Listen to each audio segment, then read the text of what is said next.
নমস্কার সবাইকে। আসামের ছোট্ট একটি গ্রাম থেকে আমি সুনিতা আমার নতুন একটি ভিডিওতে তোমাদের সবাইকে স্বাগতম জানাচ্ছি। আশা করছি ভিডিওটা তোমরা দেখবে, আর যদি তোমাদের ভালো লাগে অবশ্যই একটা লাইক কমেন্ট শেয়ার ফলো করে দিও। তো ভিডিওটা ছিল আজকের বৃহস্পতিবার দিনটা কিভাবে কি করলাম না করলাম চলো তোমাদের সাথে একটু শেয়ার করি। তো ঘুম থেকে উঠে দেখো কাজে কর্মে লেগে পড়েছি, যেহেতু বৃহস্পতিবার তাড়াতাড়ি করে ঠাকুর ঘরেও যেতে হবে। সকালে উঠে এই যে ঘরগুলো ঝাড়ু দিয়ে নিলাম, ঝাড়ু দিয়ে তারপরে যে মুছেও নিচ্ছি, তারপরে স্নান টান করে যাব পুজো ঘরে। তো আজকে যেহেতু বৃহস্পতিবার গ্যাস ট্যাসগুলো রাতে আর মুছিনি, রাতে ঘুমাতে ঘুমাতে অনেকটা দেরি হয়ে গেছে। বাসনপত্র সব ধুয়ে রেখেছিলাম, কিন্তু ভাবছি গ্যাসটা সকালে উঠে মুছবো আর কি। যেহেতু বৃহস্পতিবার দিন একটু ভালো করে মুছতে হয় গ্যাসগুলো, কেননা নিরামিষ খাওয়া হয় তো বৃহস্পতিবার দিন, সেই জন্য আর কি। তো এই যে প্রথমে ভাবছি ঘরগুলো মুছে নিলে আমার যেন একটা বড় কাজ শেষ হয়ে যায়। তো ঘরগুলো মুছে যে চলে আসলাম গ্যাসটা মুছতে, ভালো করে সব কিছু নামিয়ে গ্যাসের টেবিল থেকে তারপরে ভালো করে গ্যাসটা একটু সার্ফ দিয়ে মুছে নিলাম। গ্যাসটা মুছে হয়ে গেলে তারপরেই যাব স্নানে। এদিকে ঘরটরগুলো মোছা হয়ে গেছে, সব কাজকর্ম সেরে যে স্নানটাও সেরে নিলাম। তো মেয়ে উঠে গেছে দেখো আমার সাথে সাথে, তারপরে যে চলে গেলাম ঠাকুর ঘরে। যেহেতু বৃহস্পতিবার পুজোটা দিতে অনেকটা টাইম লাগে, তো এই যে পুজো দিয়ে নিলাম, ঘর বসিয়ে পাঁচালিটা পড়ে তারপরেই যাব। এদিকে সকালে টিফিনও বানানো হয়নি কিছু। তো পুজোটা শেষ হয়ে গেলে মনে হয় একটা বড় কাজ শেষ হয়ে গেল, আমার মনটা অনেক শান্তি লাগে সকাল সকাল যদি পুজোটা দিতে পারি। এদিকে ঘট বসিয়ে পাঁচালি পড়ে তারপরে যে ঠাকুরের আরতি করে নিলাম। এদিকে দেখো আমার পূজা কমপ্লিট, ঠাকুরের ঘট বসানো হয়ে গেছে। এখন ঠাকুরের পূজা কমপ্লিট করা হয়ে গেছে, এখন যাব রান্নাঘরে।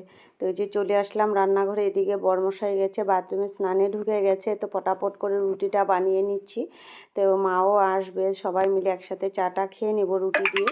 তো রুটি সবার জন্যই বানিয়ে নিলাম। তো বরমশাইকে দিয়ে দিয়েছি, ওকে একটু ক্ষীর বানিয়েছিলাম কালকে, দুধ ছিল অনেকগুলো দুধ, তো একটু ক্ষীর বানিয়ে রেখে দিয়েছিলাম। আর আম আছে, ভাবছি আর কিছু বানাবো না, সকালে রুটির সাথে সবজি ক্ষীর আছে, আম আছে বা দুধ আছে, কলা আছে, এগুলো দিয়ে খেয়ে নেবে সকালে জলখাবারে। আর রুটির সাথে সবজি বানাইনি, এই যে রুটিগুলো বানিয়ে নিলাম।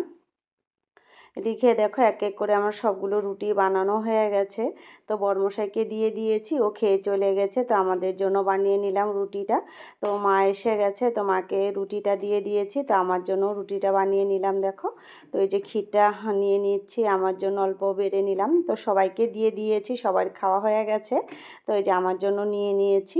তো এখন বসে গেছি ডাইনিংয়ে, খেয়ে নিই সকালে খাবারটা খেয়ে নিলে।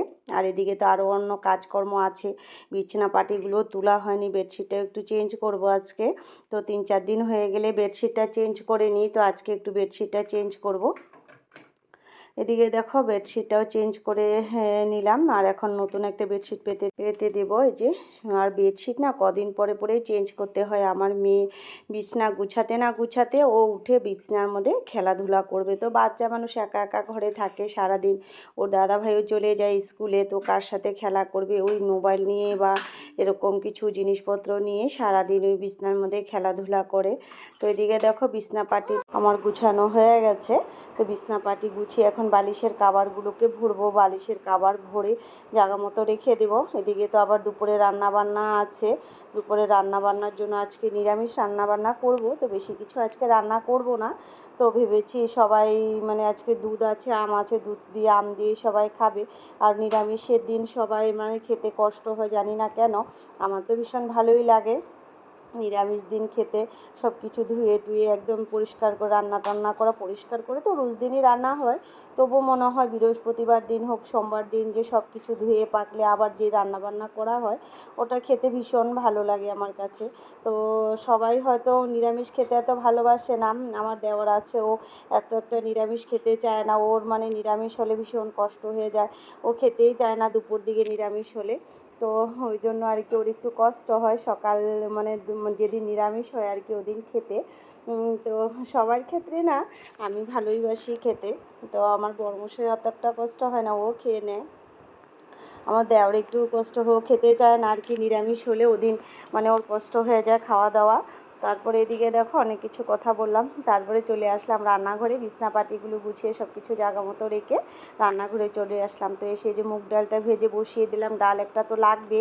আর বেশি কিছু আজকে রান্না করিনি, ডাল করেছি, এদিকে ভেন্ডি দিয়ে আলু দিয়ে ভাজি করেছি, বেগুন ভাজি করেছি, তিতকলা ভাজি করেছি, আর পাঁপড় ভাজি করব, ছোট ছোট পাঁপড়গুলো এগুলো ভাজি করব ডালের সাথে।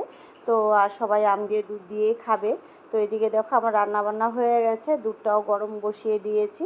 তো আজকে না গরম লাগছিল ভীষণ, তাই এসির নিচে বসে গেছি ভাত খেতে। প্রচণ্ড গরম লাগছিল, রান্নাবান্না সেরে প্রচণ্ড গরম লাগছিল। তো এই যে বসে গেছি মানে আমার রুমে আর কি, এসির নিচে। তো এদিকে ছেলেও চলে এসেছে, ও স্নান করে আস্তে আস্তে ওর জন্য ভাতটা বেড়ে রেখে দিয়েছি।